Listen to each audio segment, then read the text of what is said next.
Tu as sans doute ressenti plus d'une fois que la vie te traînait comme un courant implacable, t'engloutissant dans un océan de tâches en suspens, de distractions incessantes et de promesses que tu ne te tiens jamais à toi-même.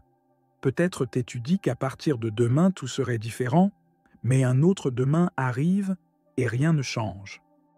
Tu te convaincs qu'il te faut plus de motivation, plus d'envie, plus de clarté, mais la vérité brutale est ailleurs. Ce n'est pas de motivation que tu manques, c'est de contrôle. Ce ne sont pas les envies qui te manquent, c'est un système. Ce n'est pas ton potentiel qui fait défaut, c'est l'ordre dans ton esprit, car sans ordre intérieur, il n'y aura jamais d'ordre dans ta vie. Nous vivons enfermés dans une cage invisible, forgée par des habitudes automatiques qui nous enchaînent sans que nous en ayons conscience. Des excuses parfaitement construites, souvent déguisées en logique. Une culture qui nous vend le confort comme une récompense, alors qu'il s'agit en réalité du piège parfait. On nous a dressés pour survivre, pas pour conquérir. On nous a appris à accepter l'inertie comme si c'était une vie. Mais il existe une vérité inconfortable que personne ne nous dit. Toute croissance exige du chaos. Il n'y a pas de transformation sans inconfort, pas de succès sans friction. Il ne s'agit pas de fournir plus d'efforts, mais de concevoir un système qui transforme ces efforts en résultats. Un système où l'ordre n'est plus une contrainte, mais une arme. Regarde autour de toi. Les vêtements empilés sur une chaise. Les courriels restés sans réponse. La liste de choses à faire qui ne diminue jamais. Ce ne sont pas de simples détails, ce sont des symptômes. Les symptômes d'un esprit dispersé, fragmenté, noyé dans le bruit et privé de direction. Un esprit sans structure engendre une vie remplie d'urgence qui étouffe ce qui compte vraiment. Ce livre n'est pas un manuel pour plier des vêtements, ni une énième liste de tâches interminables. C'est un manifeste. Un coup de poing sur la table contre la procrastination et le chaos mental. Tu vas y apprendre à pirater ton propre cerveau, à faire taire la procrastination à sa racine et à bâtir une vie qui travaille pour toi. Pas avec une motivation éphémère, mais avec des stratégies impitoyables qui feront de l'ordre ton plus grand avantage. Ce n'est pas un livre de développement personnel de plus, rempli de promesses creuses. Je ne vais pas te dire que tout se règle en pensant positivement. Ce livre est un manuel de guerre, une guerre contre la médiocrité, contre l'inertie, contre cette petite voix en toi qui murmure « Je commence demain ». Ici, tu vas apprendre à structurer ton temps, à reprendre le contrôle, à devenir l'architecte de ton propre destin. La question n'est pas de savoir si tu en es capable, car tu l'es. La vraie question est, es-tu prêt à sortir de la cage? Chapitre 1. Labyrinthe, invisible, tempête que personne ne voit. Pendant des années, mon esprit a été en désordre, comme une pièce dans laquelle on jette les choses sans réfléchir, en se disant qu'un jour, peut-être, on les remettra à leur place. Mais ce jour ne vient jamais. Un esprit chaotique est le miroir d'une vie chaotique. Et une vie chaotique, c'est un enfer déguisé en normalité. Je me souviens d'une nuit où ma tête ressemblait à une tempête. Des idées sans forme, des inquiétudes sans issue, des questions sans réponse. Je me suis assis devant un carnet et, sans réfléchir, j'ai commencé à écrire. J'ai tout déversé, ligne après ligne, sans m'arrêter. C'était comme ouvrir un barrage. Quand j'ai eu terminé, quelque chose en moi s'était apaisé. Cette nuit-là, j'ai compris une chose. Le chaos ne disparaît pas tout seul. Il faut l'affronter. L'ordre n'est pas un hasard, c'est un choix. Il ne vient pas quand la vie s'arrange. Il vient quand tu décides de remettre ta vie en ordre. Ce n'est pas une récompense offerte à ceux qui attendent, mais une arme forgée par ceux qui osent prendre le contrôle. Peut-être que toi aussi tu as ressenti cette sensation d'être toujours occupé, mais sans jamais avancer, comme si ta vie était devenue une succession de journées répétitives, où chaque soir tu te promets que demain sera différent, mais au réveil, tu retrouves la même inertie. Il y a quelque chose que tu veux accomplir, un changement que tu sais nécessaire, mais une force invisible te maintient immobile. Tu remets à plus tard, tu te laisses distraire, tu essaies d'avancer, mais le brouillard du désordre mental recouvre tout. Tu n'es pas seul. Des milliers de personnes vivent ainsi, avec la sensation d'une vie faite de tâches, en attente et de promesses non tenues. La productivité est devenue un mythe inaccessible, et la culpabilité une ombre qui nous suit à chaque pas. On se persuade qu'il nous manque de la motivation, de la discipline ou de la chance, mais la vérité est ailleurs. Ce n'est ni un manque de talent, ni d'intelligence, ni de désir. C'est un manque d'ordre. Le désordre mental, c'est comme un ordinateur avec trop d'onglets ouverts. Au début, tout semble fonctionner, mais peu à peu le système ralentit, les réponses prennent plus de temps et, à un moment donné, tout s'effondre. Et le pire, c'est que la plupart des gens ne se rendent même pas compte qu'ils sont pris dans cette spirale. Ils se sont tellement habitués au bruit, au chaos, à cette sensation constante d'être débordés sans rien accomplir, qu'ils ont normalisé l'épuisement. Réfléchis. Combien de fois t'es-tu senti paralysé devant une décision simple? Combien de fois t'es-tu surpris à perdre des heures dans des distractions inutiles, pendant que ce qui compte vraiment attend encore? Combien de fois as-tu commencé une habitude avec enthousiasme pour l'abandonner quelques jours plus tard? Ce n'est pas une histoire nouvelle. Même les esprits les plus brillants sont tombés dans le piège du chaos mental. Il y a un récit fascinant à propos de Charles Dickens, le grand romancier. Pendant des années, malgré son immense succès, il s'est retrouvé piégé dans un cycle de procrastination et d'anxiété. Ses journées passaient entre cafés interminables, balades sans but et excuses pour éviter d'écrire. Son talent était indiscutable, mais son esprit était si désorganisé qu'il n'arrivait pas à se poser pour travailler. Jusqu'à ce qu'il découvre quelque chose. La clé n'était pas d'attendre l'inspiration, mais de créer une structure qui lui permette d'écrire sans en dépendre. Et c'est ce qu'il fit. Il s'imposa d'écrire à la même heure chaque jour, au même endroit, avec le même rituel. Il élimina toutes les distractions, établit des règles intransigeantes et, peu à peu, sa production littéraire explosa. Dickens n'avait pas besoin de plus de talent, ni de plus d'énergie, ni de journées plus longues. Tout ce dont il avait besoin, c'était d'ordre. C'est le cœur du problème du chaos mental. Il nous fait croire que le problème, c'est nous. Il nous persuade que nous ne sommes pas assez disciplinés, pas assez motivés, pas assez bons. Mais ce n'est pas vrai. Ce qui nous manque, ce n'est pas la capacité, c'est la clarté. Le monde moderne a fait du désordre mental la norme. Jamais dans l'histoire nous n'avons été exposés à autant de bruit. Une avalanche d'informations, des notifications continues, des réseaux sociaux conçus pour capter notre attention, des tâches sans fin, des préoccupations qui nous tiennent constamment en alerte. Notre esprit est comme une pièce où l'on aurait jeté des centaines d'objets sans logique ni structure. Et l'on nous demande ensuite d'y trouver ce que nous cherchons. Et ce n'est pas un hasard. De grandes entreprises ont investi des millions pour comprendre comment capter notre attention, comment nous maintenir distraits, fragmentés et dépendants de stimulation continue. Chaque fois que tu déverrouilles ton téléphone pour une notification, chaque fois que tu passes d'une tâche à une autre sans en finir aucune, chaque fois que tu ouvres une application juste pour voir ce qu'il y a de nouveau, tu renforces l'habitude du chaos mental. Et le prix de tout cela est immense. Non seulement cela affecte notre productivité, mais aussi notre estime de soi, notre paix intérieure et notre capacité à profiter du présent. Quand l'esprit est saturé, nous prenons de mauvaises décisions. Il devient difficile de prioriser, on se sent constamment épuisé et, pire encore, on finit par croire que cette façon de vivre est normale. Mais ce n'est pas le cas. Et voici la bonne nouvelle. De la même manière que nous avons été conditionnés à vivre dans le chaos, nous pouvons nous entraîner à en sortir. Tout commence par un principe simple mais puissant. On ne peut pas mettre de l'ordre dans sa vie sans d'abord mettre de l'ordre dans son esprit.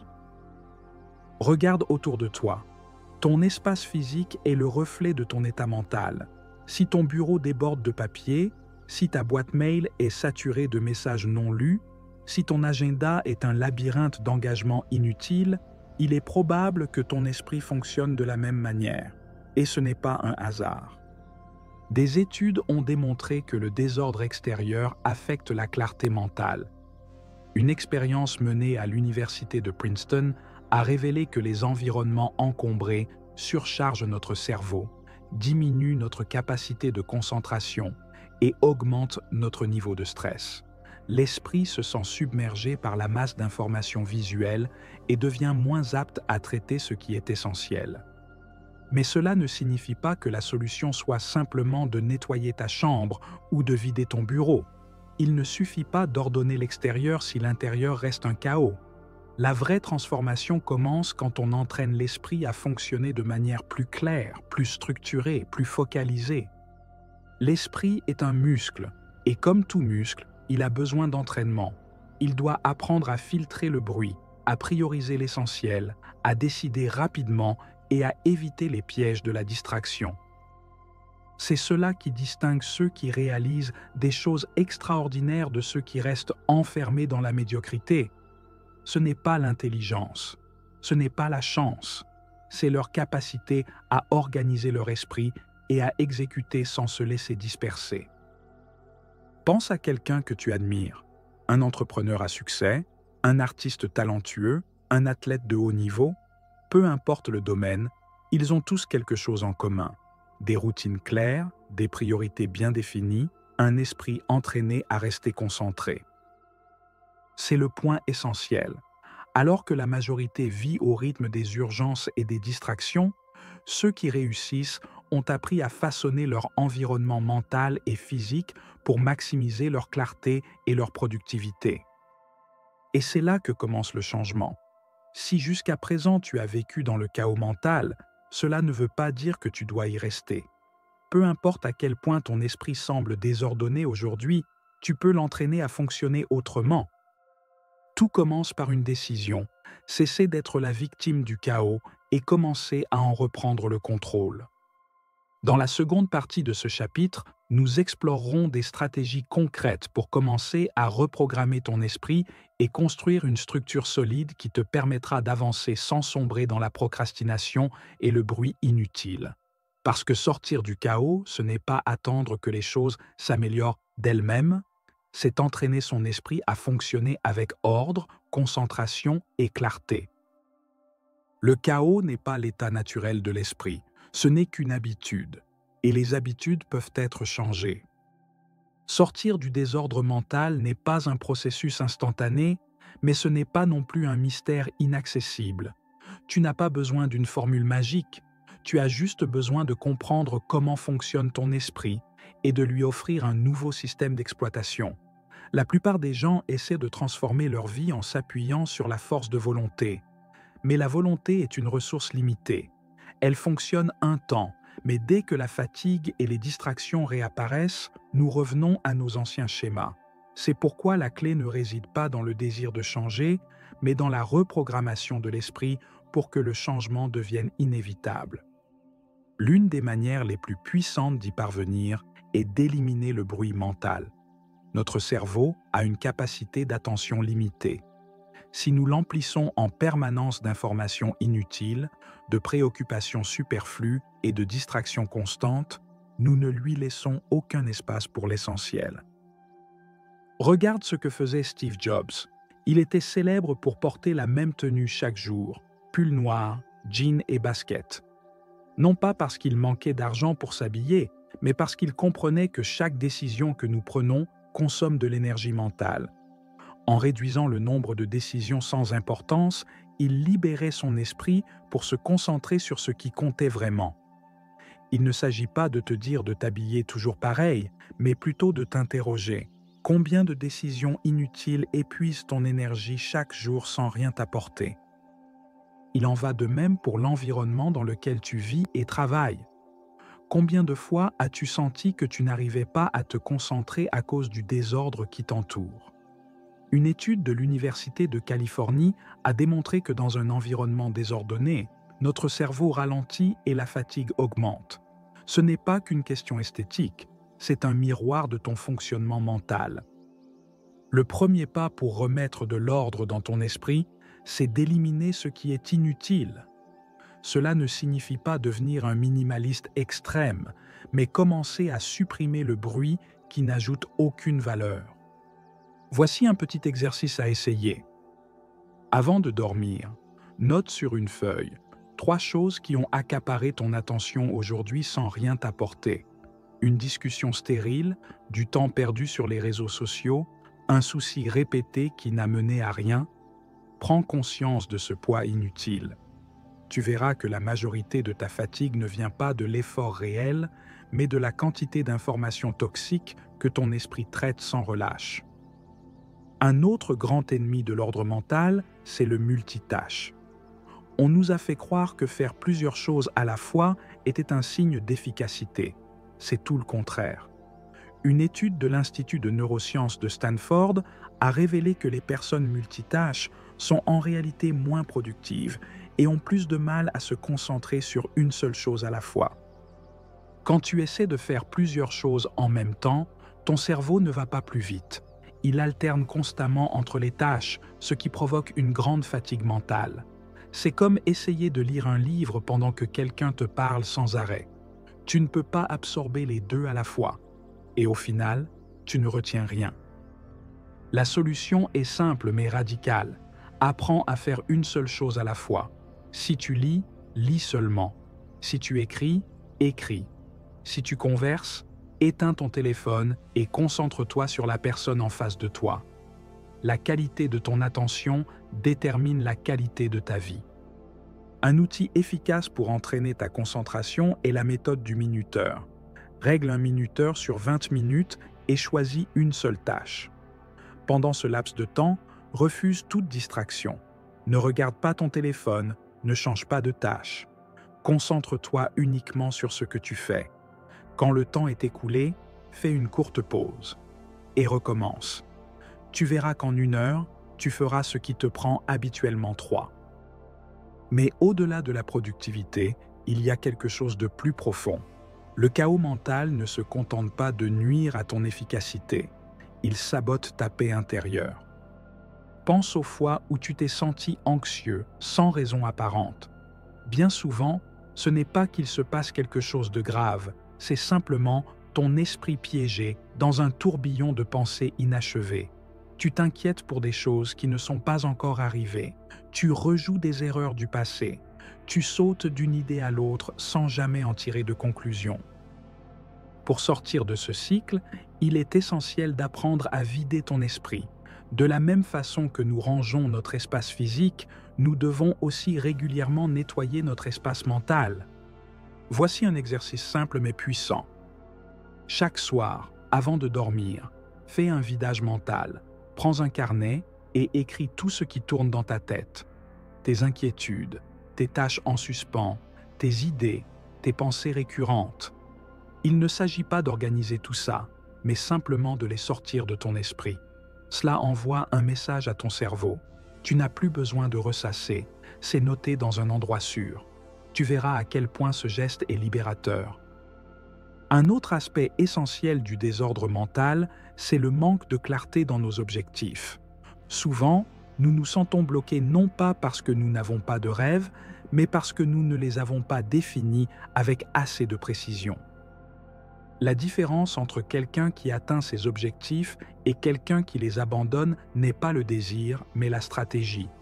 Si ton objectif est être plus productif ou avoir du succès, ce n'est pas un objectif réel.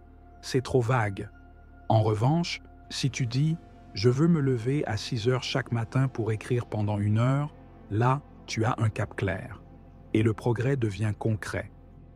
Une règle simple pour définir des objectifs efficaces est celle du prochain pas. Ne te focalise pas sur le but final. Demande-toi, quelle est la prochaine action concrète que je peux poser aujourd'hui?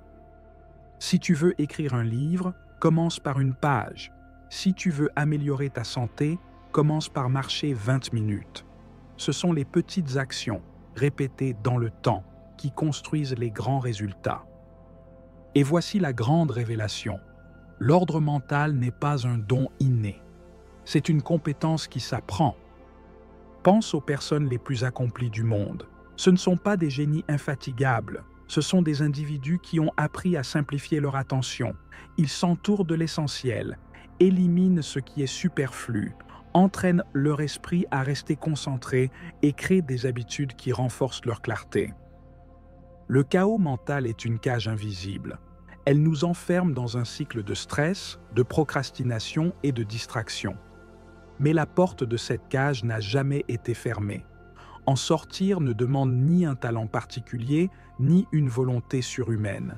Il suffit de décider que tu ne veux plus vivre ainsi. Le premier pas, c'est de prendre conscience du bruit inutile que tu consommes. Ensuite, commence à l'éliminer. Crée un système qui protège ton attention. Définis ce qui compte vraiment pour toi. Et surtout, n'oublie jamais ceci. Lorsque tu organises ton esprit, tu organises ta vie.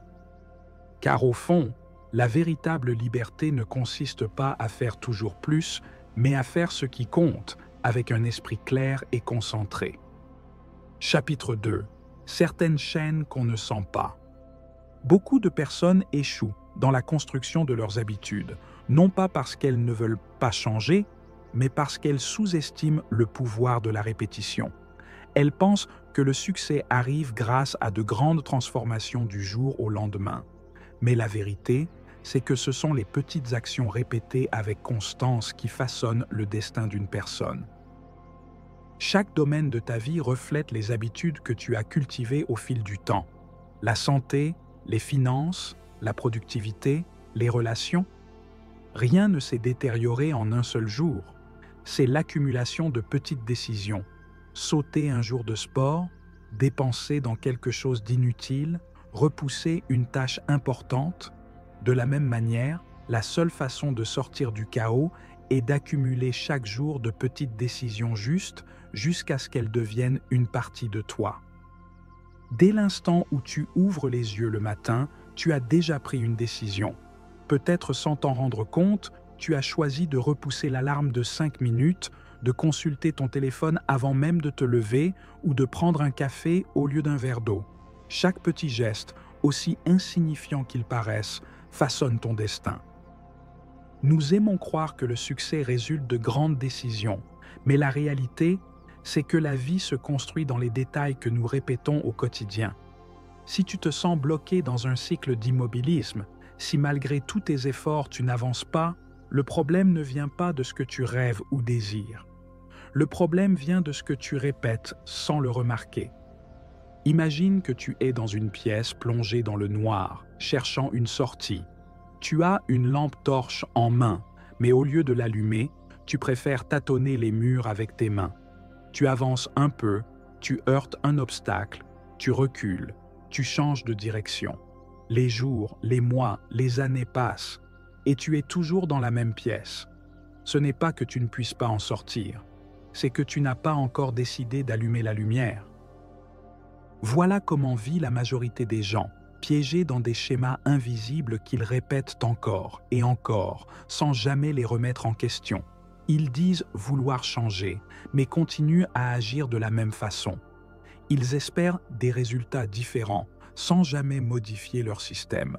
Et le pire, c'est qu'ils ne se rendent même pas compte que leur propre esprit est la cage qui les enferme. Chaque habitude est comme une graine que l'on plante dans l'esprit. Certaines germent en croissance et en discipline, d'autres en procrastination et en chaos. La différence entre une vie structurée et une vie de frustration ne tient ni à la chance ni à l'intelligence. Elle tient à l'accumulation de petites décisions répétées dans le temps. Regarde n'importe quel domaine de ta vie, ta santé, tes relations, tes finances, ton état mental. Tout reflète ce que tu as fait de manière constante ces derniers mois ou années. Personne ne devient exceptionnel du jour au lendemain, pas plus qu'on ne ruine sa vie en une journée. C'est un processus. Et comme tout processus, il peut être conçu avec intention ou laissé au hasard. Michael Phelps, le nageur le plus titré de l'histoire, n'a pas atteint la grandeur grâce à un talent inné. Dès l'âge de 13 ans, son entraîneur lui a imposé un système impitoyable. Chaque jour, sans exception, il s'entraînait à la même heure, mangeait la même chose, répétait les mêmes mouvements, visualisait chaque course dans les moindres détails. Alors que les autres attendaient la motivation, lui exécutait son système. Et ce système a fait de lui une légende. Le problème, c'est que la plupart des gens construisent leurs habitudes inconsciemment. Ils ne choisissent pas l'identité qu'ils souhaitent développer. Ils laissent leur environnement et leur confort façonner leurs actions. Ce n'est pas qu'ils ne peuvent pas changer, c'est qu'ils n'ont jamais conçu un système pour rendre ce changement inévitable. Si je te disais qu'il existe une formule infaillible pour transformer n'importe quel domaine de ta vie, l'appliquerais-tu? Cela peut sembler exagéré, mais en réalité, c'est la base de toute transformation durable. Le principe est simple. Ne te focalise pas sur l'objectif, focalise-toi sur le système. La plupart des gens échouent là parce qu'ils pensent uniquement au résultat final, au lieu de se concentrer sur le processus qui les y mènera. Ils disent vouloir perdre du poids, mais ne mettent pas en place un système alimentaire et sportif viable. Ils disent vouloir être plus productifs, mais ne créent pas d'environnement sans distraction. Ils disent vouloir lire davantage, mais ne prennent pas l'habitude d'ouvrir un livre chaque jour. L'objectif est la destination, le système est le chemin, et sans un chemin clair, aucune destination n'est atteignable. La clé pour que les habitudes s'intègrent naturellement dans ta vie, c'est le principe d'identité. Il ne s'agit pas d'agir comme une personne disciplinée pendant quelques jours, mais de devenir quelqu'un qui agit correctement sans même y penser. Si chaque fois que tu veux faire du sport, tu dois te convaincre, alors tu livres une bataille inutile. Mais si tu commences à te voir comme une personne active, faire du sport devient une partie naturelle de qui tu es. Si tu t'identifies à une personne organisée, alors l'organisation devient un reflet de ton identité, pas une tâche à cocher. Voici le vrai secret du changement durable. Au lieu de te forcer à faire quelque chose, fais-en une partie de ton essence. Il ne s'agit pas de vouloir être plus discipliné, mais de te voir comme quelqu'un qui ne négocie pas avec sa discipline. Il ne s'agit pas de dire « je vais essayer d'être plus organisé », mais de dire « je suis une personne organisée ». Quand tu changes la façon dont tu te perçois, les bonnes habitudes s'alignent naturellement. Tu n'as plus besoin de volonté pour agir selon ton identité. Tu le fais simplement parce que c'est ce que tu es. Mais c'est là que la plupart échouent. Ils essaient de tout changer d'un coup. Ils se promettent qu'à partir de demain, ils seront une nouvelle personne, qu'ils mangeront sainement, se lèveront tôt, travailleront avec concentration, et peut-être y arrivent-ils quelques jours jusqu'à ce que la routine les rattrape et qu'ils retombent dans les mêmes schémas. Le secret, c'est de commencer si petit qu'il est impossible d'échouer. Si tu veux te mettre au sport, ne commence pas par une routine extrême. Commence par 5 minutes par jour. Si tu veux lire plus, commence par une seule page. Si tu veux écrire un livre, commence par un paragraphe. L'important, c'est que l'habitude s'installe avant que tu cherches à l'amplifier. Les habitudes ne fonctionnent pas parce qu'elles sont parfaites, mais parce qu'elles sont constantes. Et la façon la plus fiable de maintenir une habitude, c'est de réduire au minimum la friction pour la réaliser. Un autre point crucial dans la construction d'habitudes, c'est l'influence de l'environnement. Si tu dois compter sur ta seule volonté pour faire ce qui est juste, tu mènes un combat difficile. La clé, c'est de concevoir un environnement dans lequel faire ce qui est juste devient la voie la plus facile. Si tu veux mieux manger, élimine la malbouffe de chez toi. Si tu veux être plus productif, éloigne ton téléphone de ton bureau. Si tu veux te lever tôt, place ton réveil dans un endroit qui t'oblige à te lever. Les personnes qui semblent avoir une discipline de fer ont en réalité conçu un système dans lequel la discipline n'est plus nécessaire. Elles ont éliminé la négociation, elles ont automatisé leur succès. Car le véritable pouvoir ne réside pas dans le désir de changer, mais dans la construction d'un système où le changement devient inévitable. Chaque décision que tu prends aujourd'hui construis le destin dans lequel tu vivras demain. Le problème de la plupart des gens n'est pas qu'ils ne savent pas quoi faire, mais qu'ils n'ont pas développé l'habitude de le faire sans y réfléchir. Regarde l'exemple de Stephen King. Il écrit tous les jours, sans exception. Il n'attend pas de se sentir inspiré ou motivé. Il s'assied à son bureau et il écrit. Pas parce qu'il possède une volonté surhumaine, mais parce qu'il a bâti un système où le travail est inévitable. Les athlètes d'élite ne s'entraînent pas uniquement lorsqu'ils en ont envie. Ils le font parce qu'ils ont supprimé toute négociation. Ils ne se demandent pas s'ils vont s'entraîner. Ils s'entraînent, tout simplement. Il n'y a pas d'espace pour le doute ou la procrastination. Si, à chaque fois que tu dois faire du sport, tu dois décider si tu y vas ou non, la bataille est perdue avant même d'avoir commencé. Mais si l'entraînement est programmé comme un rendez-vous inamovible dans ta journée, il devient une routine et la résistance disparaît. C'est ici qu'entre en jeu un concept essentiel, la règle du zéro interdit. Ne laisse jamais passer une journée sans faire quelque chose, même minime, qui te rapproche de ton objectif. Si tu veux faire du sport mais que tu ne peux pas t'entraîner 1 heure, fais 5 minutes. Si tu t'es engagé à écrire mais que tu n'as pas le temps pour 1000 mots, écris une seule phrase. Si tu veux lire davantage mais que la journée t'échappe, ouvre ton livre et lis une page. Peu importe ce que c'est, mais ne permets jamais qu'un jour passe à vide. Car ce qui détruit réellement le progrès, ce n'est pas d'échouer une fois, mais d'enchaîner plusieurs jours sans agir. Le problème n'est pas de rater une journée, c'est de laisser cet échec devenir ta nouvelle norme. Si tu trébuches un jour, fais le minimum le lendemain. L'essentiel, c'est de ne jamais rompre la chaîne d'action. La différence entre ceux qui réussissent et ceux qui restent bloqués dans la médiocrité, c'est la capacité à agir malgré l'état émotionnel du moment. Le monde n'est pas conçu pour te rendre plus discipliné, mais pour te distraire.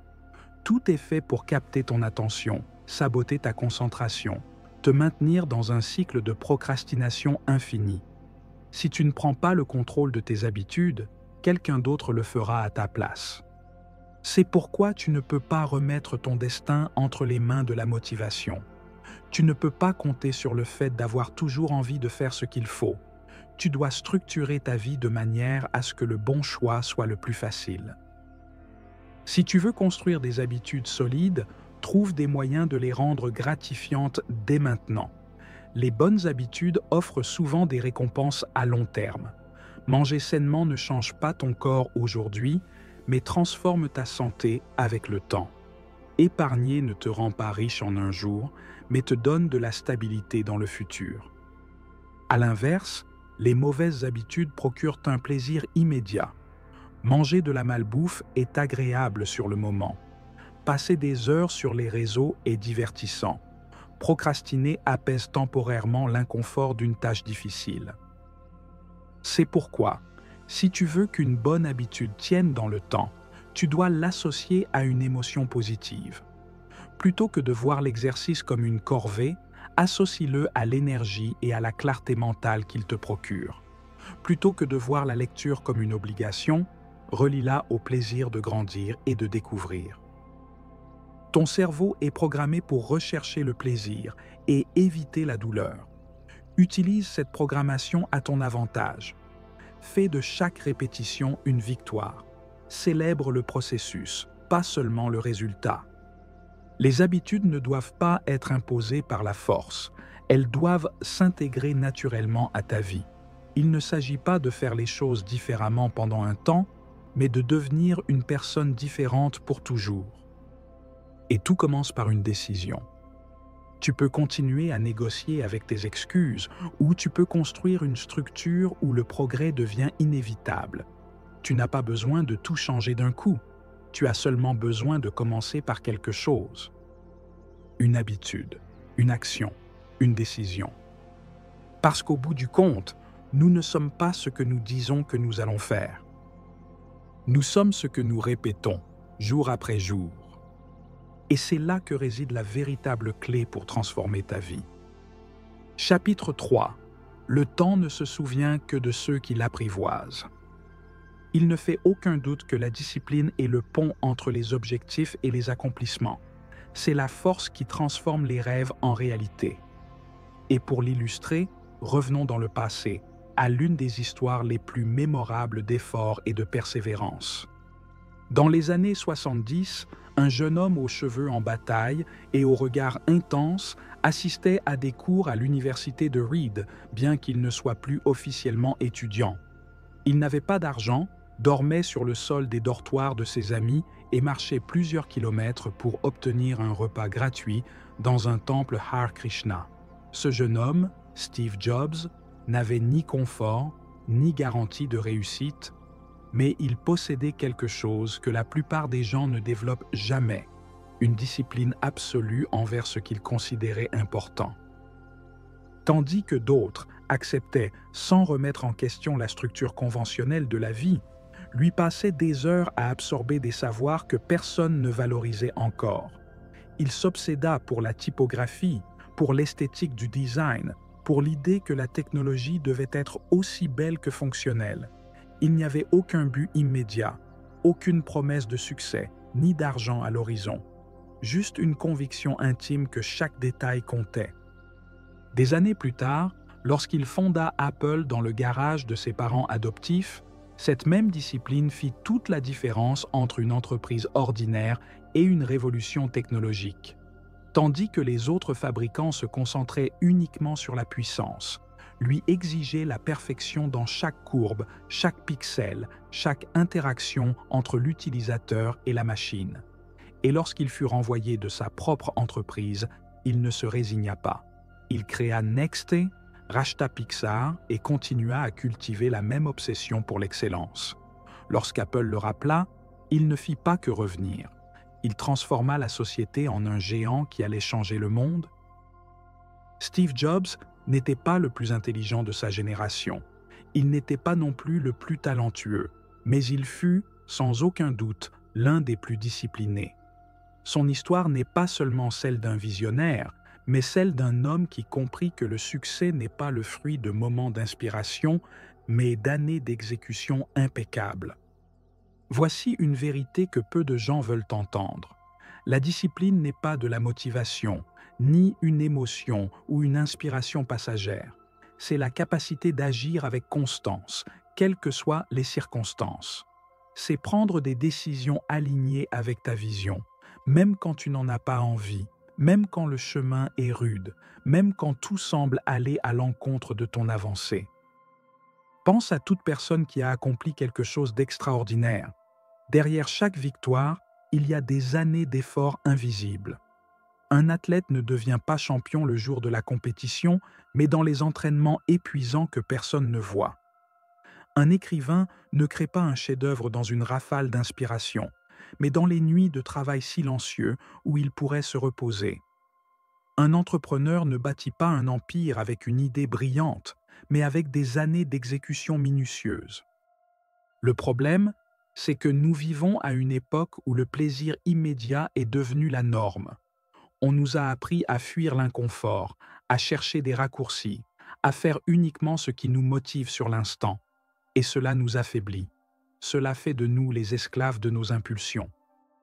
La véritable liberté n'est pas de faire ce qu'on veut à chaque instant, mais de développer un contrôle suffisant pour faire ce qu'on doit faire, même quand on n'en a pas envie. C'est là que la discipline devient le facteur qui sépare ceux qui rêvent de ceux qui réalisent. La majorité échoue, non par manque de talent, mais parce qu'elle ne sait pas maintenir l'effort assez longtemps. Elle commence avec enthousiasme, mais abandonne dès que l'émotion initiale s'efface. Elle se dit que ce n'était pas le bon moment, qu'elle n'était pas prête, que la vie s'est interposée. Mais la vérité, c'est qu'elle n'a jamais construit la discipline nécessaire pour traverser les moments difficiles. Si tu dépends de la motivation, tu as déjà perdu la bataille. La motivation est volatile, elle va et vient. Si tu n'agis que lorsque tu te sens inspiré, tu seras inconstant, et l'inconstance détruit tout progrès.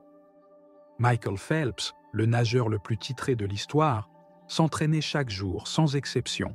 Même à Noël, au Nouvel An, même quand il n'en avait pas envie, il ne se demandait pas s'il devait le faire. Il le faisait, un point c'est tout. Sa routine était tellement intégrée à son identité que ce n'était pas une option négociable. La question est donc, que se passerait-il si tu appliquais cette même mentalité à n'importe quel domaine de ta vie? Si tu t'engageais à écrire chaque jour, peu importe ton humeur, tu finirais tôt ou tard avec un livre. Si tu faisais de l'exercice sans excuse, ton corps se transformerait. Si tu consacrais 1 heure par jour à apprendre quelque chose de nouveau, dans 1 an tu serais un expert. La différence entre une personne moyenne et une personne extraordinaire ne réside pas dans sa capacité, mais dans sa constance. Voici la clé pour développer une discipline inébranlable. Réduire au minimum la friction. La discipline ne consiste pas à compter constamment sur la volonté. Il s'agit de structurer ton environnement de manière à ce que le bon choix soit le plus simple. Si tu veux lire davantage, place un livre bien en vue. Si tu veux te lever tôt, mets ton réveil loin de ton lit. Si tu veux mieux manger, débarrasse-toi de la malbouffe chez toi. Les habitudes ne se construisent pas avec de grands élans de volonté, mais avec de petites décisions stratégiques qui facilitent l'action. Un autre principe fondamental est la règle du zéro interdit. Ne laisse passer aucun jour sans faire quelque chose qui renforce ta discipline. Peu importe la taille de l'effort, l'important est de ne jamais rompre la chaîne.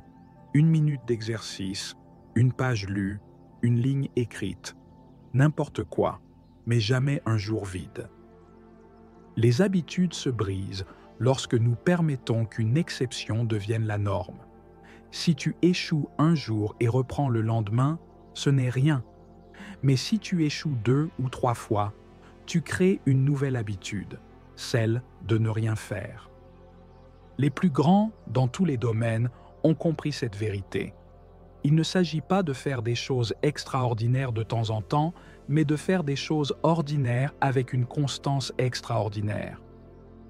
Stephen King écrit chaque jour, qu'il en ait envie ou non. Kobe Bryant arrivait à la salle bien avant son équipe. Jeff Bezos a pris des milliers de décisions intelligentes avant qu'Amazon ne devienne un géant. Aucun d'eux n'a attendu d'être prêt. Ils ont simplement agi. Car la discipline n'est pas un trait inné. C'est un muscle. Et comme tout muscle, il se renforce avec l'usage. Le monde se divise entre ceux qui pensent que le succès est une affaire de chance et ceux qui savent que c'est une affaire de structure. La différence entre ces deux groupes se lit dans leurs résultats. La vraie question est, dans quel groupe veux-tu être? Vas-tu continuer à attendre le moment parfait ou vas-tu commencer à agir, même sans envie? Parce que la vie ne récompense pas ceux qui attendent, elle récompense ceux qui exécutent. Et au fond, tu n'es pas ce que tu dis que tu vas faire. Tu es ce que tu fais, jour après jour. Voilà où réside le véritable pouvoir de la discipline. Chapitre 4. Devenir libre, c'est pouvoir s'obéir à soi-même. Nous sommes en 1996. Les Jeux olympiques d'Atlanta battent leur plein et la finale de gymnastique féminine se joue en un instant décisif. Kerri Strug se prépare pour sa dernière tentative au saut de cheval. L'or repose sur elle. Des années d'entraînement, de sacrifice et de discipline la conduisent à ce moment précis. Elle s'élance vers la plateforme avec sa détermination habituelle, mais à l'atterrissage, une douleur aiguë lui transperce la cheville. Elle vient de se blesser. L'équipe américaine est à un souffle de la victoire. Mais sans un second saut réussi, la médaille peut lui échapper. L'entraîneur Bela Karolyi s'approche et lui dit « Tu en as besoin, tu dois le faire ». Kerri Payne a posé le pied au sol. Sa cheville ne la soutient plus. N'importe qui d'autre aurait accepté la défaite. Mais elle possède quelque chose de plus fort que la douleur, un contrôle absolu sur son esprit. Elle choisit de bloquer la peur. Elle se réaligne pour une seconde tentative et, sur un seul pied, atterrit parfaitement. Elle assure la médaille d'or pour son équipe et devient un symbole de force mentale. Ce moment a révélé une vérité puissante. La différence entre ceux qui accomplissent l'impossible et ceux qui s'arrêtent en chemin ne réside pas dans la force physique, ni dans le talent, ni dans la chance. Elle réside dans la capacité à diriger son esprit quand tout est en jeu. L'esprit peut être un allié ou un obstacle. Il peut te pousser à dépasser l'impossible ou te remplir d'excuses qui t'enchaînent là où tu es. La façon dont tu réagis face à l'adversité ne dépend pas des faits eux-mêmes, mais de l'histoire que tu te racontes à leur sujet. Ceux qui maîtrisent leur esprit maîtrisent leur destin. Ceux qui ne le font pas deviennent prisonniers de leurs propres pensées. Le problème, c'est que la plupart des gens ne forment pas leur esprit. Ils le laissent fonctionner en pilote automatique. Ils grandissent en absorbant des croyances limitantes sans jamais les remettre en question. Ils se répètent des phrases comme « je ne suis pas assez bon »,« c'est trop difficile »,« je n'ai pas ce qu'il faut » et finissent par vivre en conséquence. Si tu nourris ton esprit chaque jour de doutes, de peurs et de récits d'échecs, comment peux-tu espérer avancer avec confiance? Les personnes qui accomplissent l'extraordinaire ont un point commun. Elles ne laissent pas leur esprit errer sans direction. Elles choisissent avec soin ce qu'elles consomment, les histoires qu'elles se racontent, les mots qu'elles laissent résonner dans leur tête. Si tu veux changer ta vie, tu dois d'abord changer ta façon de penser. Pense à quelqu'un qui veut courir un marathon. Il ne suffit pas de renforcer les muscles et d'améliorer l'endurance physique.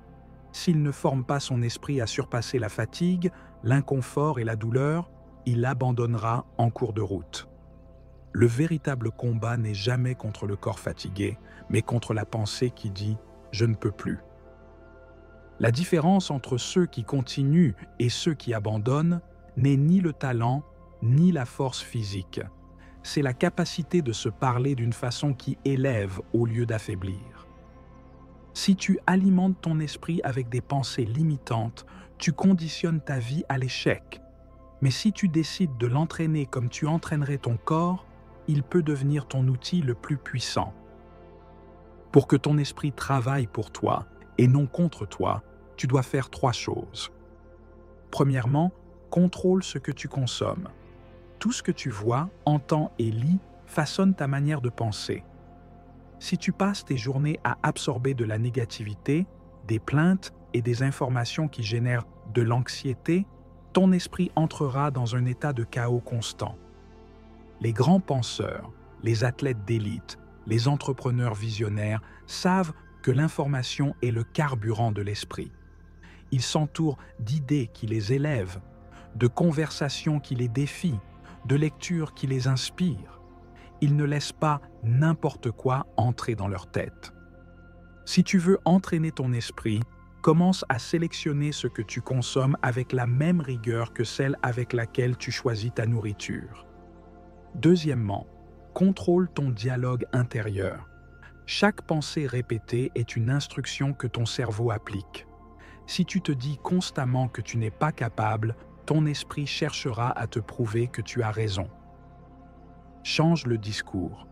Au lieu de penser « je n'y arriverai pas », pense « j'apprends à y arriver ».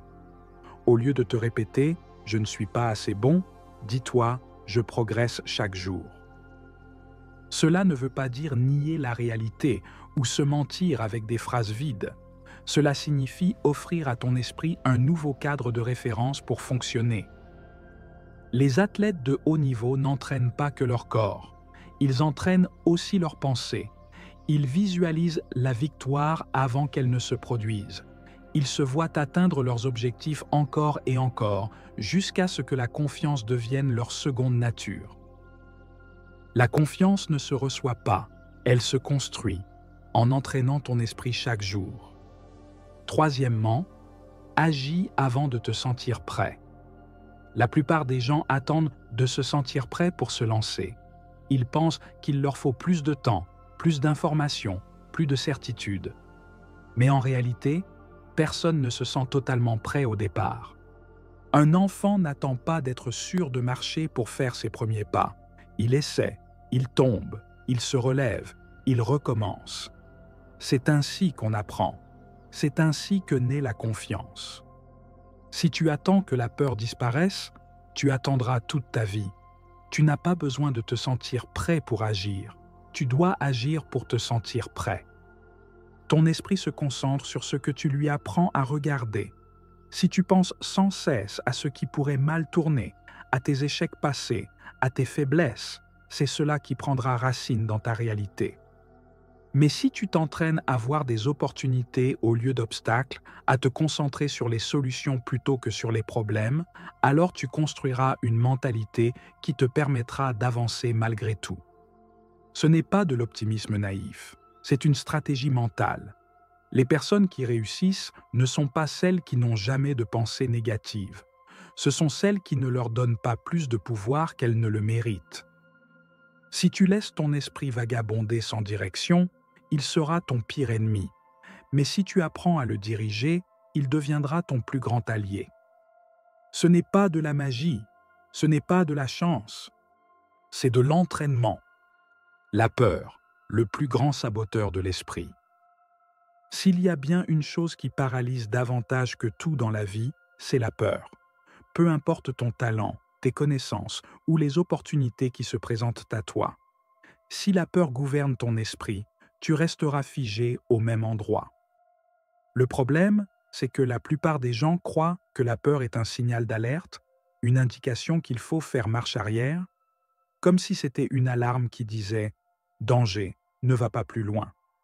Mais en réalité, la peur n'est qu'une réaction naturelle de l'esprit face à l'inconnu. Pense à tout ce qui t'a déjà effrayé un jour, parler en public, prendre une grande décision, relever un nouveau défi, et si tu regardes bien, tu verras que la peur n'a jamais disparu avant d'agir, elle a disparu après. C'est une règle simple, l'action détruit la peur. La peur se nourrit de l'inaction. Plus tu passes de temps à analyser les risques, plus ton esprit imagine des scénarios négatifs. Mais si tu agis, si tu fais ne serait-ce qu'un pas, alors la peur commence immédiatement à perdre sa force. Imagine-toi debout sur un plongeoir, prêt à sauter. Ton esprit crie que c'est dangereux, que tu pourrais mal tomber, que ce n'est peut-être pas une bonne idée. Mais une fois que tu sautes, tout change. Dans l'air, il n'y a plus de place pour le doute. Tu es en mouvement. Et lorsque tu remontes à la surface, tu te rends compte que la peur n'existait que dans ton esprit. C'est ainsi dans tous les domaines de la vie. La peur est un mirage. Elle se nourrit de l'incertitude, mais elle se dissipe dès que tu agis. Les personnes qui ont accompli de grandes choses dans la vie ne sont pas celles qui n'ont jamais eu peur. Ce sont celles qui ont appris à avancer malgré la peur. La majorité des gens vit dans un état de réaction permanent. Dès le réveil, la première chose qu'ils font est de consulter leur téléphone. Ils voient des nouvelles négatives, répondent à des messages, parcourent les réseaux sociaux et, sans même s'en rendre compte, leur humeur est déjà influencée par l'extérieur. Ils laissent leur environnement décider de leur état intérieur. Si la journée commence par un problème, ils entrent en stress. Si quelqu'un les critique, ils sombrent dans la frustration. Si quelque chose ne se passe pas comme prévu, ils se sentent vaincus. Mais voici la vérité. La vie ne dépend pas de ce qui t'arrive, mais de la façon dont tu choisis d'y répondre. Les personnes qui maîtrisent leur esprit n'ont pas des journées parfaites. Elles ont simplement appris à ne pas être esclaves de ce qui les entoure. Elles ne réagissent pas, elles choisissent. Elles choisissent comment interpréter ce qui arrive. Elles choisissent sur quoi se concentrer. Elles choisissent le sens à donner à chaque expérience. Et cette capacité est l'une des plus grandes différences entre ceux qui réussissent et ceux qui restent coincés dans la médiocrité. Si tu laisses ton état émotionnel dépendre de ce qui se passe autour de toi, tu perdras toujours le contrôle. Mais si tu entraînes ton esprit à répondre avec intention, alors tout commence à changer. La prochaine fois qu'un défi surgit dans ta vie, fais une pause et pose-toi ces 3 questions. Est-ce que je peux contrôler cela ou est-ce hors de mon contrôle? Quelle serait la réaction de quelqu'un avec une mentalité forte? Quelle action puis-je entreprendre maintenant pour aller dans la bonne direction? Ces questions coupent le schéma réactif de l'esprit et te rendent ton pouvoir. Si tu veux que ton esprit soit ton allié plutôt que ton ennemi, tu dois construire une identité cohérente avec tes objectifs. Beaucoup disent « je veux être discipliné »,« je veux avoir confiance en moi »,« je veux cesser de douter ». Mais le problème, c'est qu'ils continuent à se voir comme la personne qu'ils ont toujours été. Si tu continues à t'identifier comme quelqu'un qui lutte avec la discipline, tu continueras à te saboter. Si tu te vois comme quelqu'un d'insécure, ton esprit cherchera constamment à te prouver que tu as raison. Mais si tu choisis de changer ton identité, tes actions commenceront à s'aligner sur cette nouvelle version de toi. Ne dis plus « je vais essayer d'être discipliné ». Dis « je suis une personne disciplinée ». Ne dis pas « je veux être plus confiant ». Dis « je suis une personne confiante ». Ne pense pas « je veux affronter mes peurs ». Pense « je suis quelqu'un qui agit malgré la peur ». Le langage que tu utilises pour te définir est essentiel. Ton esprit cherche toujours à être cohérent. Si tu t'identifies comme une personne forte, tu agiras avec force. Si tu t'identifies comme discipliné, tu agiras avec discipline. Change ton identité et tu changeras ta vie. Tout ce que nous avons exploré ici se résume à une seule idée. L'esprit est un outil. Il peut construire ou détruire, t'élever ou t'enchaîner. Mais c'est toi qui décides comment l'utiliser. Et voici ton défi. Commence à entraîner ton esprit dès maintenant. Élimine le bruit mental. Ne remplis plus ton cerveau d'informations inutiles. Remets en question chaque pensée négative. Ne crois pas tout ce que ton esprit te raconte. Agis avant de te sentir prêt. Prouve à ton esprit que tu peux avancer sans attendre le moment parfait. Change la façon dont tu te parles. Adopte un langage qui renforce l'identité que tu veux incarner. Fais cela chaque jour et tu verras ta mentalité se transformer. Tu deviendras plus fort, plus résilient, plus déterminé. Et le plus beau dans tout cela, c'est que ce changement ne dépend de personne d'autre que toi. Tu n'as pas besoin que le monde soit différent. Tu as seulement besoin d'entraîner la seule chose qui est à toi depuis le début, ton propre esprit. Car si tu maîtrises ton esprit, tu maîtrises ta vie. Chapitre 5. L'art de l'action. Brise la paralysie et conquiert tes objectifs. Un homme marche dans un désert sans fin. Il tient une carte dans la main, mais ne l'utilise pas. Dans son sac, il transporte tout ce qu'il faut pour survivre, mais n'y touche pas. Jour après jour, il s'assied sous le soleil brûlant et se dit que demain, il avancera, qu'il attendra un meilleur moment, que quand il aura plus de force, il se mettra en route. Mais ce meilleur moment n'arrive jamais. Et la seule raison pour laquelle il reste prisonnier de ce désert, c'est parce qu'il ne fait pas le premier pas. C'est ainsi que vivent la plupart des gens. Ils ont des idées, des rêves, des projets capables de tout changer, mais ils les laissent en suspens. Ils se convainquent que ce n'est pas encore le bon moment, qu'il leur faut plus de préparation, plus de sécurité, plus de confiance. Mais la vérité, c'est que le temps passe et que la peur de bouger devient une habitude.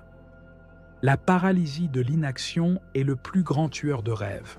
Elle n'a pas besoin d'un choc violent pour ruiner une vie. Il lui suffit de petits retards répétés, jour après jour. Je commencerai demain, la semaine prochaine, peut-être, quand j'aurai plus de temps, quand j'aurai plus d'énergie, et ainsi les années passent. Ce qui sépare ceux qui réussissent de ceux qui rêvent, ce n'est ni l'intelligence, ni la chance, ni les ressources. C'est la capacité d'agir malgré la peur, d'avancer sans avoir toutes les réponses, de bouger même sans aucune garantie. Beaucoup croient qu'il faut de la clarté avant d'agir, qu'il faut d'abord se sentir prêt, que tout soit aligné. Mais la clarté ne précède pas l'action, elle vient après. Le chemin ne devient clair qu'une fois qu'on commence à le marcher. Attendre d'être prêt est le meilleur moyen de ne jamais commencer. Chaque personne qui a changé le monde a dû affronter l'incertitude avant de faire le premier pas. Personne n'avait la réussite assurée au départ. Ce qui les rend différents, c'est qu'ils n'ont pas attendu d'être prêts. Ils ont simplement commencé. Si tu as une idée, un rêve, un objectif, retiens bien ceci. Tu n'as pas besoin de plus d'informations. Tu n'as pas besoin de plus de préparation. Tu n'as pas besoin de plus de sécurité. Tu as juste besoin de commencer. L'inaction est une habitude. Plus tu repousses, plus il devient difficile de bouger. L'inertie t'enveloppe et lorsque tu décides enfin d'agir, tu as l'impression de pousser une montagne. Mais l'action aussi est une habitude. Et une fois que tu prends l'habitude d'avancer, l'inertie travaille pour toi. Si tu es prisonnier de l'indécision, il y a 3 stratégies pour briser ce cercle. Premièrement, rends le premier pas si petit qu'il devient impossible à refuser. La raison pour laquelle tant de gens n'agissent pas, c'est qu'ils voient leur objectif comme une montagne. Mais personne n'atteint le sommet en un seul bond. On n'y arrive pas à pas. Si tu veux écrire un livre, commence par une page. Si tu veux faire du sport, fais 5 minutes. Si tu veux apprendre quelque chose, consacre 5 minutes aujourd'hui. L'astuce, c'est de rendre l'action tellement simple qu'il n'y a plus de raison valable de ne pas la faire. Deuxièmement, arrête de négocier avec ton esprit. Chaque fois que tu remets quelque chose à plus tard, tu envoies à ton cerveau le message que l'inaction est tolérée. Mais ceux qui accomplissent n'attendent pas d'en avoir envie. Ils n'attendent pas la bonne humeur. Ils n'attendent pas d'avoir une excuse. Ils font ce qu'il faut. Fais de l'action une décision automatique, pas une option conditionnelle. Troisièmement, ne mesure pas tes progrès uniquement par les résultats. Beaucoup commencent avec enthousiasme, mais se découragent en ne voyant aucun changement rapide.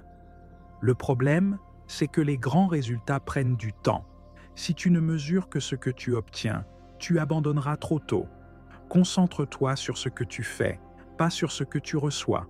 Au lieu de te demander à quelle distance tu es de la ligne d'arrivée, demande-toi « Quelle action puis-je accomplir aujourd'hui pour me rapprocher d'un pas ?» La plus grande erreur que font les gens, c'est de croire qu'il faut être motivé pour agir. Mais la motivation est instable. Si tu comptes sur elle, tu ne seras jamais constant. La motivation ne précède pas l'action. C'est l'action qui crée la motivation. Quand tu bouges, l'énergie vient. Quand tu agis, l'élan se crée. Le plus dur, c'est de commencer. Mais une fois que tu l'as fait, continuer devient plus facile. Si tu attends d'être motivé pour commencer, tu ne commenceras jamais.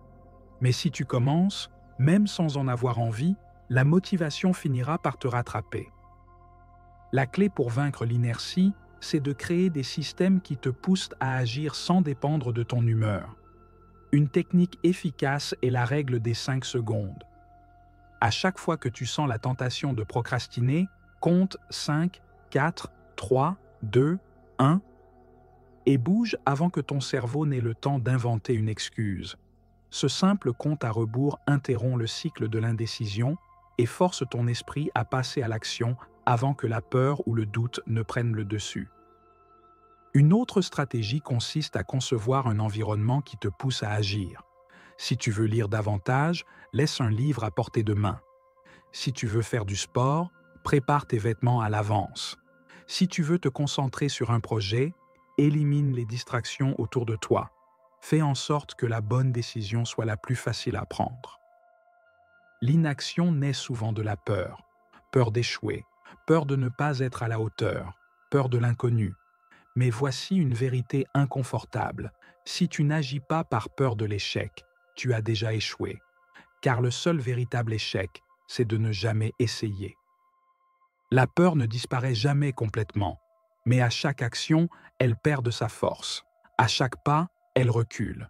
Et peu à peu, tu réalises qu'elle n'était pas si effrayante que ça. Beaucoup voient la réussite comme un événement unique, un grand saut spectaculaire, mais le succès n'est pas un événement, c'est un processus. Il ne survient pas du jour au lendemain, mais comme le fruit d'actions modestes répétées dans le temps. Personne ne devient un grand écrivain en une nuit. Il écrit chaque jour, même un peu.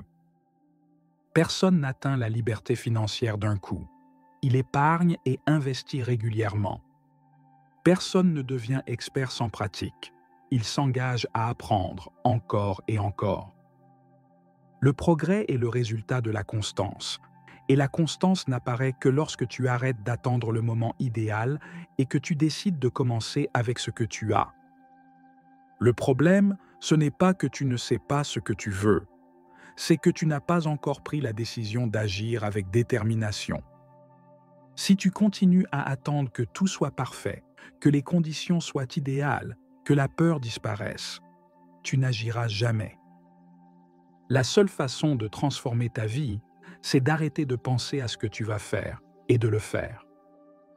Tu n'as pas besoin de plus de temps, ni de plus de préparation, ni de plus de sécurité. Tu as simplement besoin de commencer. Et une fois que tu le fais, tu découvres que l'action elle-même est la clé pour briser toutes les barrières. Le monde n'attend pas ceux qui doutent. Il s'ouvre à ceux qui osent avancer. Alors prends une décision, pas demain, maintenant.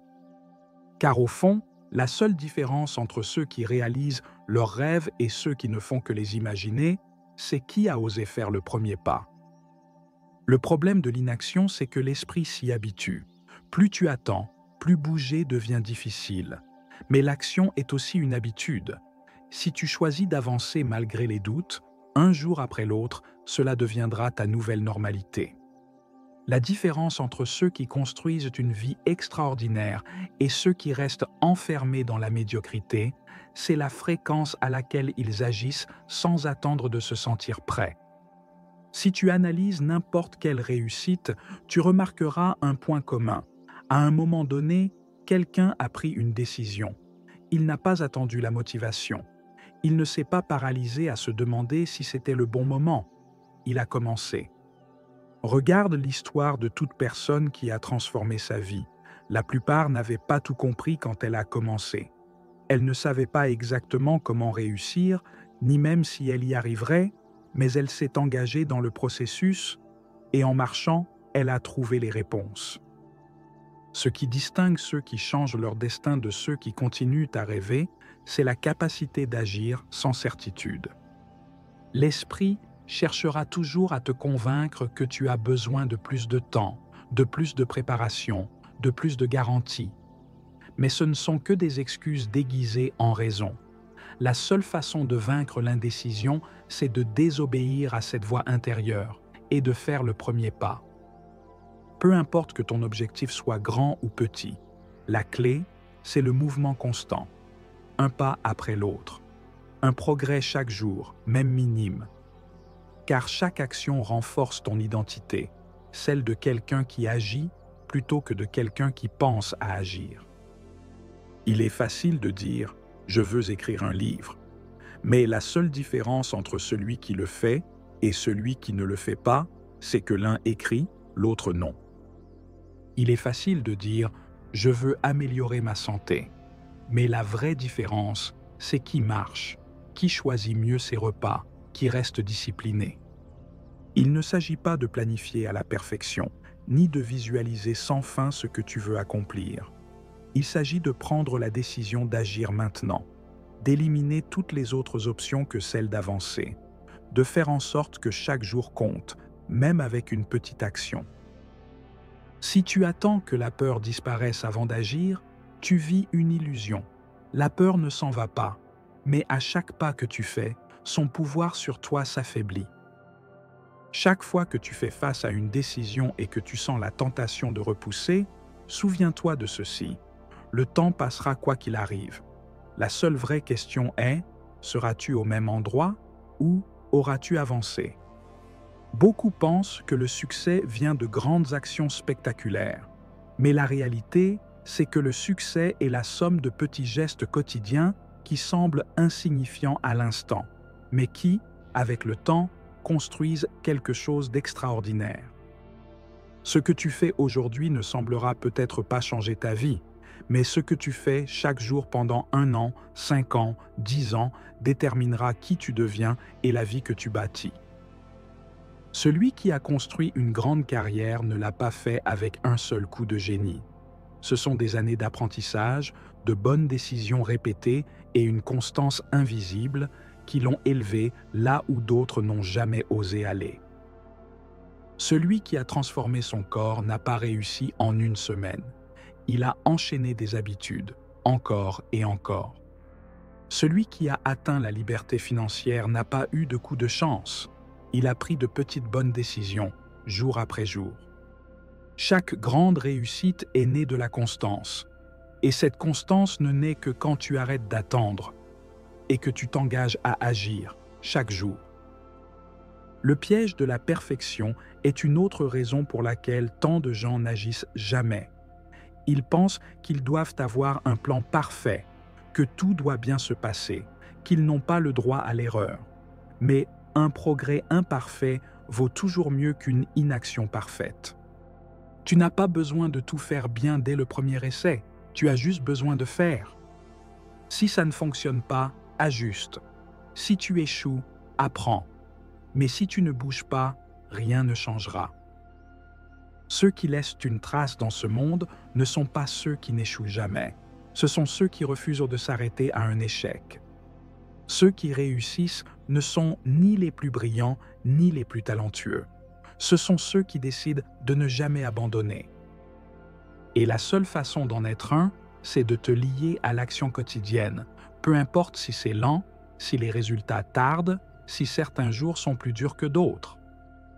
Le secret, ce n'est pas de faire des choses extraordinaires parfois, c'est de faire quelque chose, même petit, tous les jours. Si tu veux changer ta vie, tu n'as pas besoin d'une révolution, tu as seulement besoin de commencer. Quand tu regarderas derrière toi, dans 1 an, tu ne regretteras pas les erreurs commises en essayant. Tu regretteras tout ce que tu n'as pas osé tenter par peur ou par attente. Il n'y a aucune garantie de succès immédiat, mais il y a une garantie certaine d'échec si tu n'agis jamais.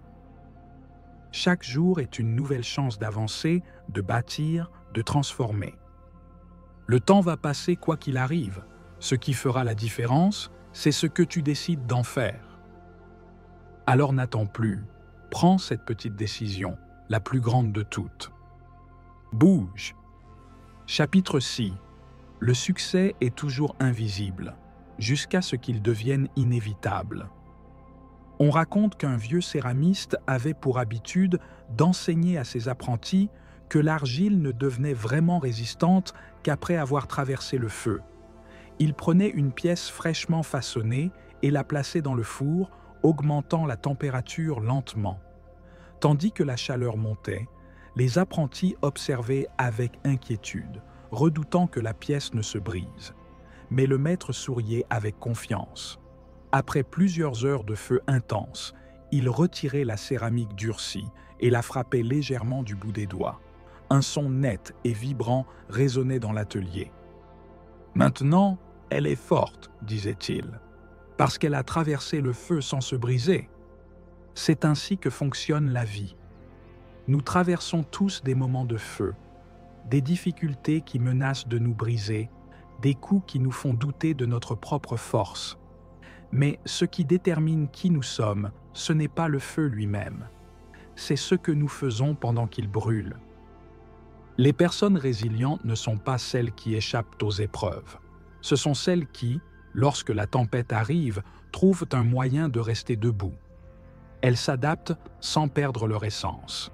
Elles avancent sans abandonner. La plupart des gens croient que la résilience est un don, qu'il y a des personnes naturellement fortes et d'autres qui ne le seront jamais. Mais la réalité est tout autre. La résilience est une compétence. Et comme toute compétence, elle peut s'apprendre. Regarde n'importe quelle personne ayant accompli quelque chose de remarquable. Tu ne trouveras pas une histoire sans échec, sans chute, sans doute.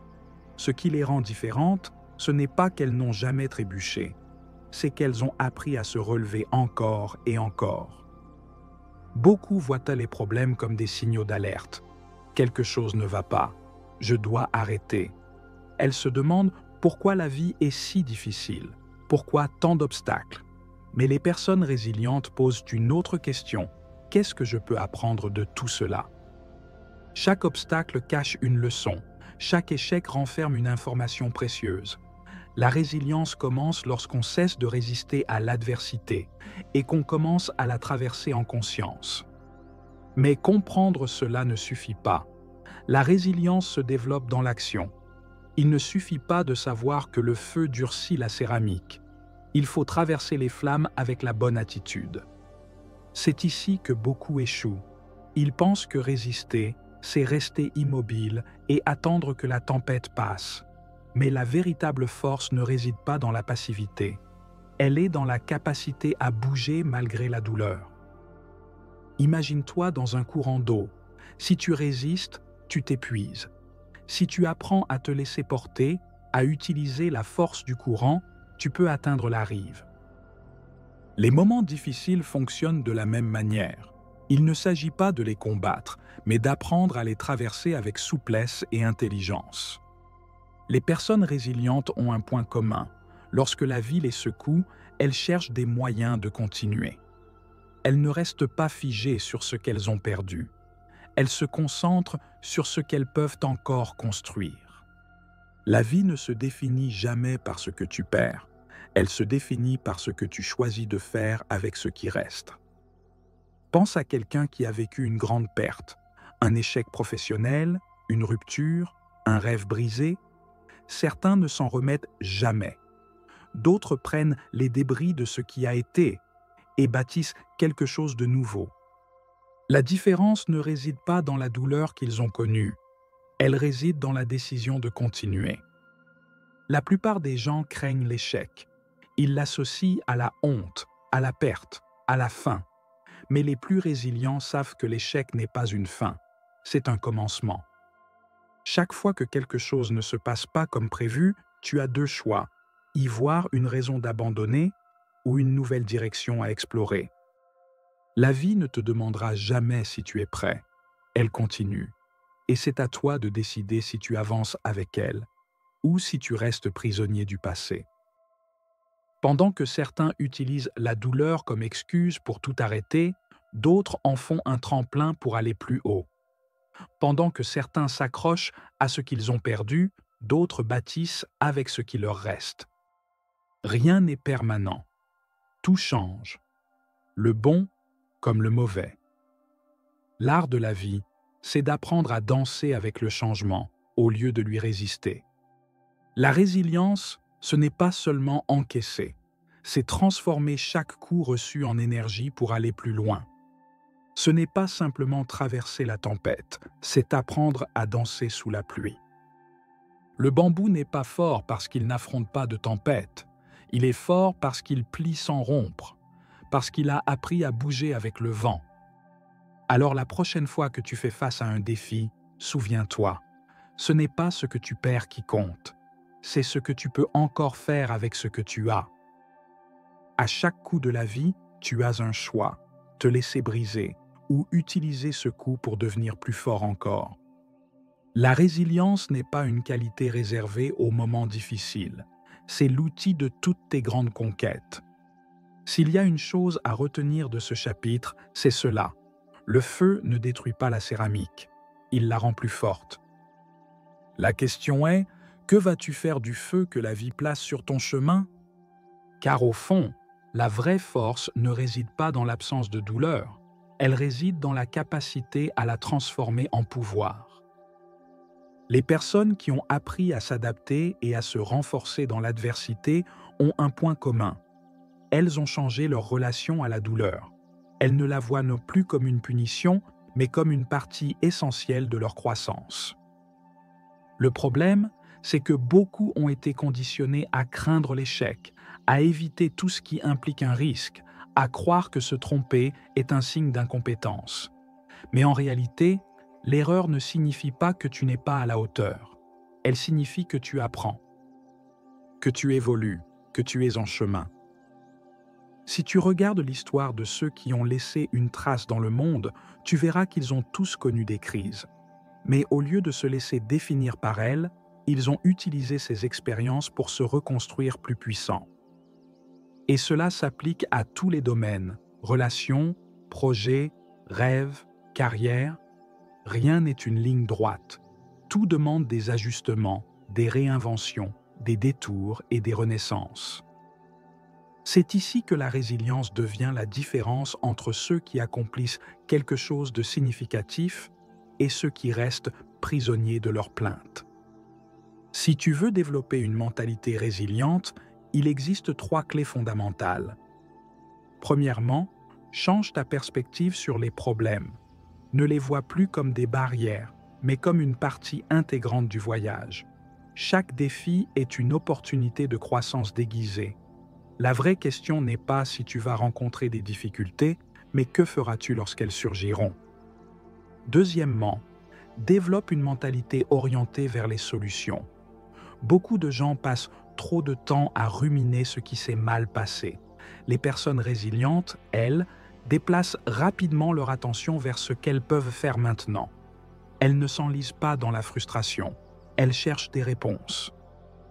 Troisièmement, renforce ta capacité d'adaptation. La vie suit rarement le plan imaginé.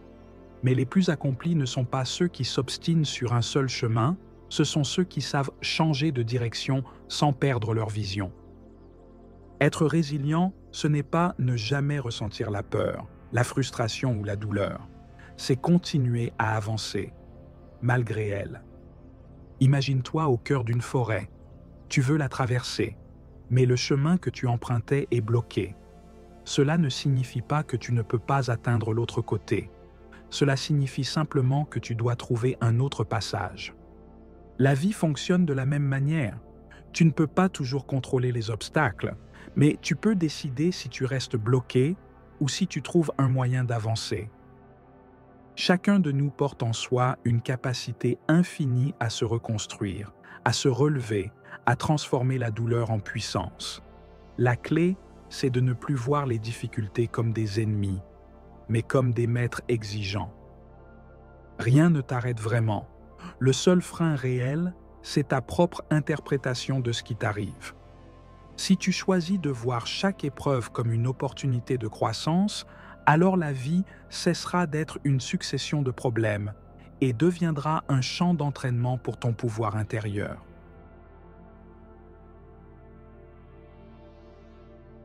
Le problème de la procrastination, c'est que nous ne la voyons pas pour ce qu'elle est réellement, un refus de vivre pleinement. On croit simplement remettre une tâche à plus tard.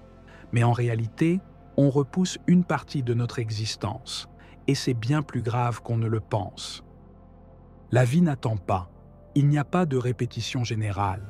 Ce que tu laisses passer aujourd'hui n'est pas une tâche différée. C'est un fragment de vie que tu choisis de ne pas vivre. Et c'est ça le vrai drame. Nous nous répétons « Demain, je commencerai, quand j'aurai plus d'énergie, quand tout sera aligné. » Mais demain n'existe pas. C'est une illusion, une ruse de l'esprit pour nous maintenir dans l'immobilisme, en espérant que plus tard soit différent, alors que plus tard est toujours une extension de ce que tu choisis maintenant. Chaque fois que tu procrastines, tu te voles toi-même le temps le plus précieux que tu possèdes. Le temps ne s'économise pas, il ne se rattrape pas, il ne s'accumule pas, il se vit ou se perd. Les philosophes en ont parlé pendant des siècles. Sénèque disait que le plus grand crime contre la vie, c'est le gaspillage du temps. Schopenhauer affirmait que la vraie tragédie n'est pas la mort, mais le temps qu'on laisse filer sans l'avoir vraiment vécu. Quand tu procrastines, tu ne diffères pas seulement une action, tu refuses une portion de ta vie. Tu dis à toi-même, ce moment, cette heure, ce jour, ne valent pas la peine d'être vécu pleinement. Mais alors, comment briser ce cycle? Commence par faire de l'urgence une habitude. Vis chaque jour comme s'il était limité, parce qu'il l'est. Ce que tu ne fais pas aujourd'hui, tu ne le feras peut-être jamais. Si demain, tu apprenais qu'il te reste 6 mois à vivre, continuerais-tu à remettre à plus tard ce qui compte vraiment? Vivre en conscience de la finitude, ce n'est pas vivre dans la peur. C'est honorer la vie, c'est se demander chaque jour, est-ce que je vis ou est-ce que je me contente d'exister? Et chaque fois que tu sens la tentation de remettre à plus tard, pose-toi cette question. Et si je n'avais plus jamais l'occasion de le faire? La procrastination est un déguisement du confort. Mais le confort n'est pas le bonheur. Le confort est souvent la prison la plus douce, la plus invisible, mais aussi la plus étouffante. Le seul chemin vers une vie qui mérite d'être vécue passe par l'effort. Et l'effort, ce n'est pas la souffrance, c'est la transformation. Agis même si tu n'en as pas envie. N'attends pas l'inspiration, n'attends pas d'être prêt, n'attends pas. Les bâtisseurs, les créateurs, les êtres qui marquent l'histoire ne sont pas ceux qui ont attendu. Ce sont ceux qui ont compris que la perfection n'existe pas et qui ont avancé quand même. Vis chaque jour comme s'il était le dernier. Ce n'est pas une image, c'est un fait. Tout peut s'arrêter à n'importe quel moment. Et ce jour-là, la seule chose qui comptera, c'est comment tu as vécu le temps qui t'a été donné. Demande-toi, si aujourd'hui était le dernier jour de ma vie, serais-je en train de faire ce que je fais maintenant? Si la réponse est non, alors change. Pas demain, pas la semaine prochaine, maintenant. Parce que la vie ne t'attend pas pour que tu termines de la planifier. Elle est là, elle coule, elle t'appelle. Et la seule chose qui compte vraiment, c'est ce que tu décides de faire avec ce moment présent. Chapitre 7. L'art de vivre, c'est de ne pas mourir vivant. On dit que le temps est un fleuve et que nous sommes ses voyageurs. Mais la plupart des gens ne se jettent jamais dans ces eaux. Ils restent figés sur des rives imaginaires, un pied ancré dans ce qui fut, l'autre tremblant à l'idée de ce qui pourrait venir. Ils s'accrochent à des souvenirs qui n'existent plus, à des blessures qui ne vivent que dans la mémoire, à des rêves qui n'ont jamais respiré l'air du monde réel. Ils avancent dans la vie comme des naufragés de leur propre esprit, poursuivant des ombres, tentant d'attraper le vent. Ils courent sans savoir pourquoi, fuient sans savoir quoi, craignent sans savoir ce qu'ils craignent. Leurs journées s'écoulent à rêver d'un futur qui ne vient jamais, à regretter un passé qu'ils ne peuvent plus changer.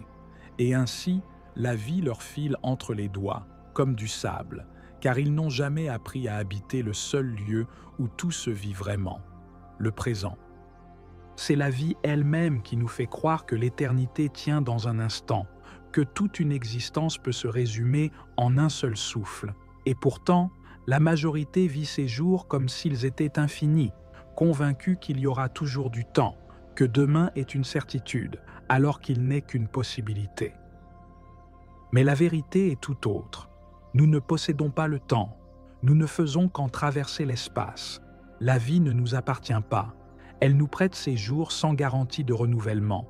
Et malgré cela, nous vivons comme si nous étions ici pour toujours, reportant la joie, laissant nos rêves prendre la poussière sur une étagère, accumulant des plans qui ne voient jamais le jour.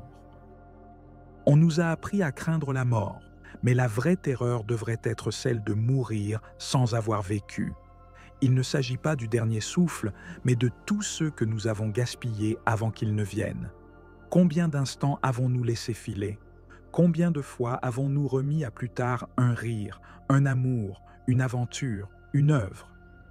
Combien de réveils avons-nous traversés sans gratitude, oubliant que chaque jour est une seconde chance déguisée en routine ?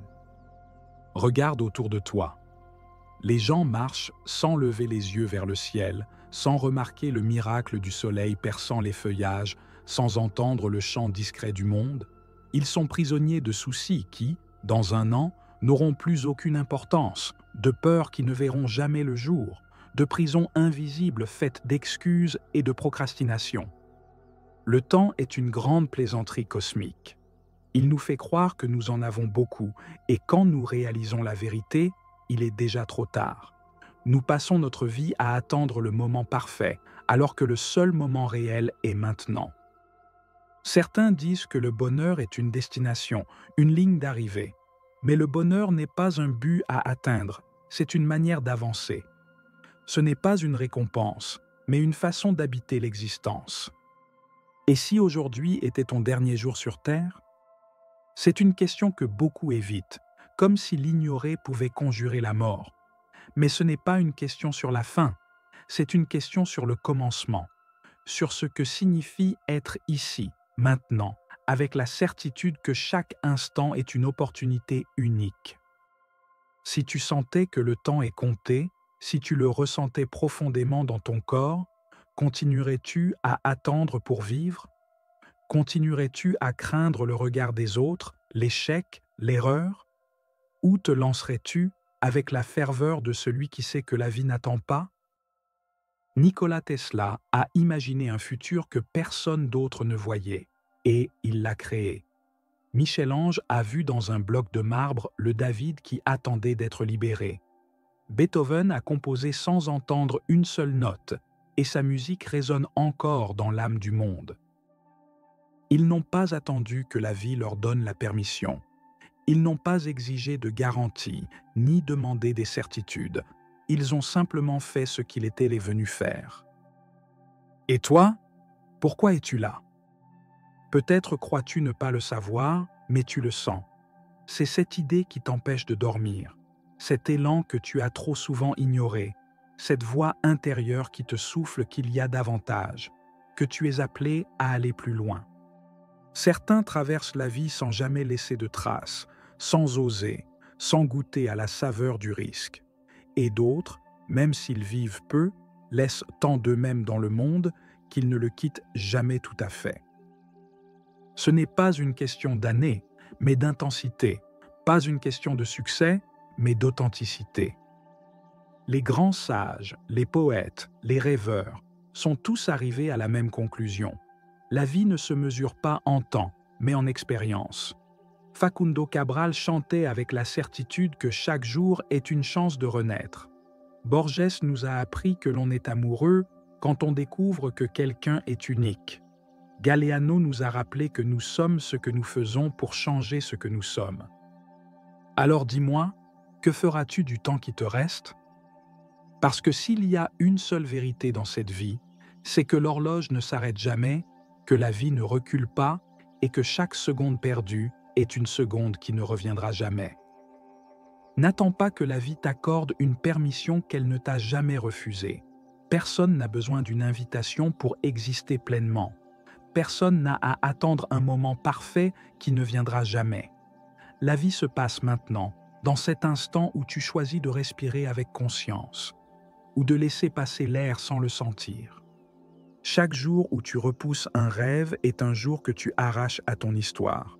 Chaque fois que tu choisis le confort au lieu de l'aventure, la routine au lieu de la passion, la sécurité au lieu du sens, tu signes ta propre reddition sans le savoir.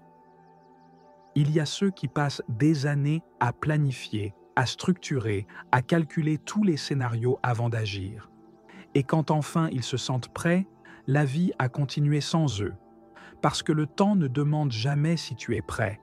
Il se moque de ta peur. Il avance, implacable, laissant derrière ceux qui ont trop attendu.